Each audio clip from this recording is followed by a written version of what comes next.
सेवा research foundation में आप लोगों का स्वागत है। हर दिन की तरह आज भी एक वीडियो और एक इम्पोर्टेंट मेडिसिन जो होम्योपैथी में सबसे बड़ी मेडिसिन के तौर पे यूज होता है, आप सब भी यूज करते हैं। लेकिन इस मेडिसिन का यूज आपको कैसे करना है और इमरजेंसी में इस मेडिसिन का क्या क्या इम्पोर्टेंस है और कौन सी इमरजेंसी और किस तरह का इमरजेंसी इस मेडिसिन से रिलेटेड आप यूज करेंगे।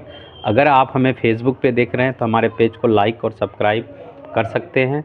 हमारे चैनल को यूट्यूब में आप अगर देख रहे हैं तो चैनल को सब्सक्राइब कर लीजिए। आप लोग वीडियो देखते ज़रूर हैं लेकिन सब्सक्राइब करना भूल जाते हैं।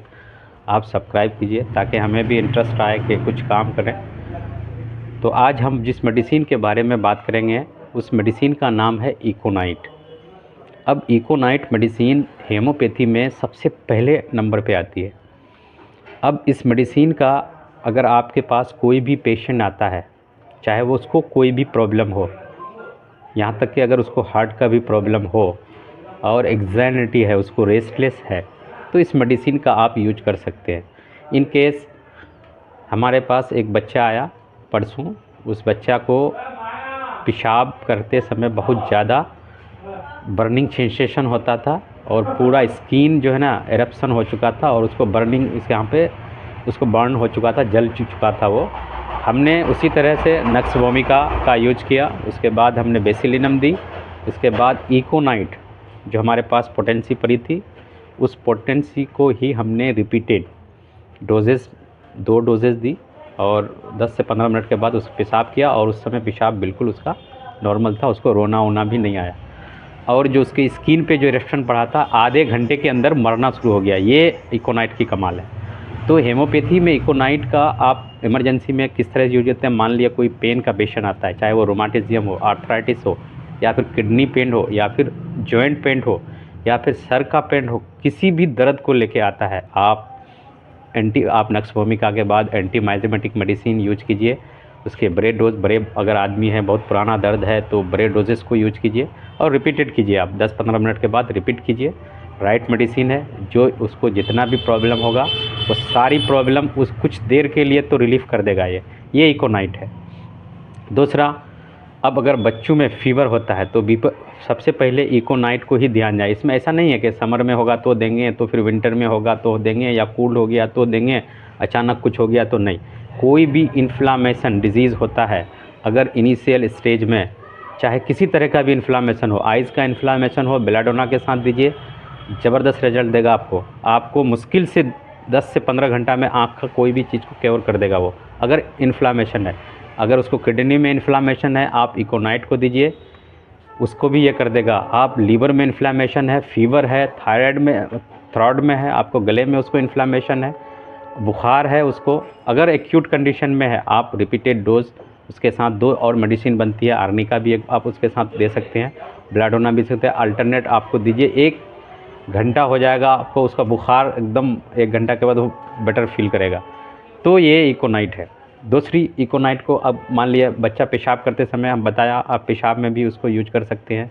यूरिनरी इन्फेक्शन अगर होता है, यूटीआई होता है, तो आप वहाँ पर भी उसको यूज कर सकते हैं। लेकिन शर्त यही कि आप उससे पहले एंटीमाइजेमेटिक मेडिसिन आपको यूज करना होगा और आप उसको कोई भी एक्यूट कंडीशन को इस मेडिसिन से आप रिलीफ कर सकते हैं। उसके बाद उसी हिसाब से जो भी मेडिसिन बनती है आप उसका चाहे कॉन्स्टिट्यूशनल मेडिसिन दीजिए या फिर आपको कोई भी मेडिसिन अगर उसके हिसाब से आपको समझ में आता है, कहीं पे भी कोई ऑर्गन अगर प्रॉब्लम है, सर में प्रॉब्लम है, उसी के हिसाब से आप दीजिए। लेकिन अगर आप इकोनाइट, बेलाडोना अगर एक्यूट कंडीशन में कोई इन्फ्लामेशन हो या वायरस का भी क्यों ना हो, आप इसको रिलीफ कर सकते हैं। तो वायरस के लिए अगर किसी तरह का मान लिया ब्लड का कोई वायरस है तो उसमें भी दे सकते हैं, फिर रिलीफ लगेगा।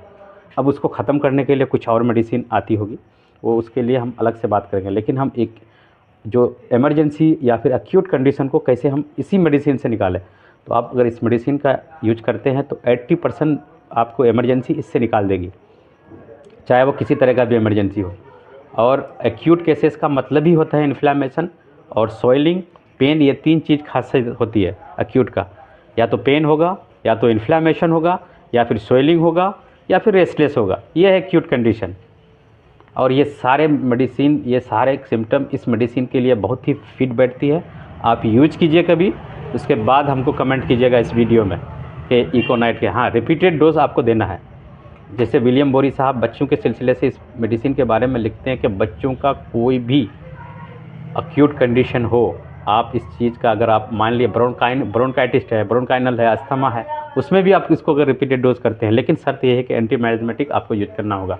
विदाउट माइजम का हेमोपैथी में कोई भी रोल नहीं है। अगर कोई कर लेता है तो वो 10 से 15% केसेस है, वरना 90% केसेस उसका फेल होता है। इसलिए हेमोपैथी में आपको केस सॉल्व करना है, आपको एक्यूट करना है, आपको इमरजेंसी डील करना है, तभी इसका पैथी का कोई डेवलपमेंट हो सकता है। वरना किताब लेके बैठे बहुत लोग हैं, और वैसे ठीक है, आदमी नहीं भी दवाई खाए तो सिर्फ बार विचार से ही ठीक हो सकता है। जब खाना ही कम कर देगा तो फिर उसको दवाई की ज़रूरत ही क्या है। तो इसलिए कहते हैं अगर आपको एक्यूट सॉल्व करने आता है तो आप हेमोपैथी कर सकते हैं, वरना बैठ के फिर आप वक्त ही बीत जाएगा आपका 25 साल 30 साल, फिर कुछ फ़ायदा होने वाला नहीं है। इसलिए कहते हैं कि एक्यूट केसेस में आप इसको यूज कीजिए। जो भी पोटेंसी पर आप डरिए मत, होता कुछ भी नहीं है। दूसरे केसेस अगर आपके पास आते हैं, मान लिए आँखों में इन्फ्लामेशन है, तो आँखों में इन्फ्लामेशन के लिए आपको बताया कि बेलाडोना और इकोनाइट का आप कम्बाइनेशन दीजिए।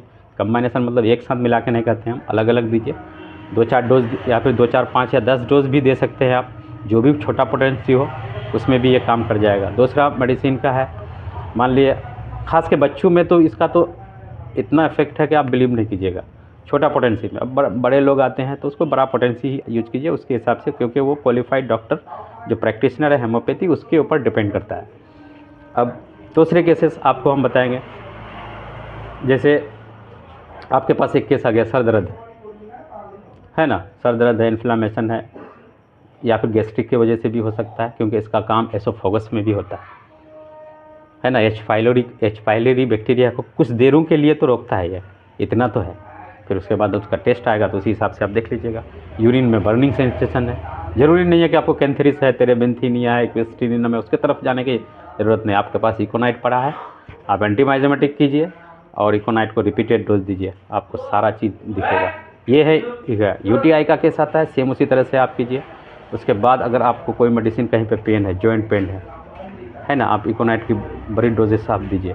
आपसे 10 से 15 मिनट में पेशेंट को पूछिएगा हालत ठीक है बिल्कुल, तो ये इकोनाइट है। आप इकोनाइट को सिर्फ वो डर और इसका ख्याल बना के रख दीजिएगा तो इकोनाइट ऐसे पेशेंट में काम नहीं करती है। फिर वो आप देखिएगा, फिर उलाटिएगा, 2 घंटा तक केस टेकिंग कीजिएगा और पता चला कि उसको काम ही नहीं किया। एक डोज देकर के आपको लगता है कि एक डोज लेने के बाद आप 4 महीना या 2 महीना के बाद जो रिपीट कीजिएगा तो वो पेशेंट आपके पास आएगा या फिर मरेगा। तो ऐसा नहीं है। हेमोपैथी आप पढ़िए, आप माइजम को बढ़िया से समझिए। आपको माइजम को समझना है, आपके लिए हम स्पेशल वीडियो बनाएंगे। ऐसा कुछ भी नहीं है, आपको कोई भी नहीं बताएगा। आपने जितने भी दिया है कि 2 बूंद लीजिए सर गायब, ये लीजिए 2 बूंद का, यूट्यूब भरा पड़ा है ऐसे वीडियो से। लेकिन आपको माइजम को समझना बहुत ज़रूरी है। इसलिए आँख, नाक, कान, गला, कहीं पर भी इन्फ्लामेशन होता है, इन्फ्लामेटरी ही सबसे बड़ा खासियत है इसका, इकोनाइट का, बाकी कुछ भी नहीं है। कहीं पर भी हो, चाहे बैक्टीरियल हो, फंगल हो, कुछ भी हो, कुछ देर के लिए उसको रिलीफ कर देगा। और उसके बाद जो मेडिसिन बनती है फिर वो आप, जैसे हम यहाँ पे जो डील कर रहे हैं वो इमरजेंसी है। इकोनाइट शॉर्ट एक्टिंग मेडिसिन ज़रूर है, लेकिन ये आपको इन्फ्लामेशन से निकाल देगा। केस आपका साइकोटिक में नहीं जाएगा, केस आपका सिफिलिटिक में नहीं जाएगा। तो ये इकोनाइट है। वीडियो को ज़्यादा से ज़्यादा शेयर करें, चैनल को सब्सक्राइब करें, ताकि मैं आपके लिए एथेंटिक मेडिसिन से रिलेटेड ही वीडियो लाऊं। थैंक यू, धन्यवाद।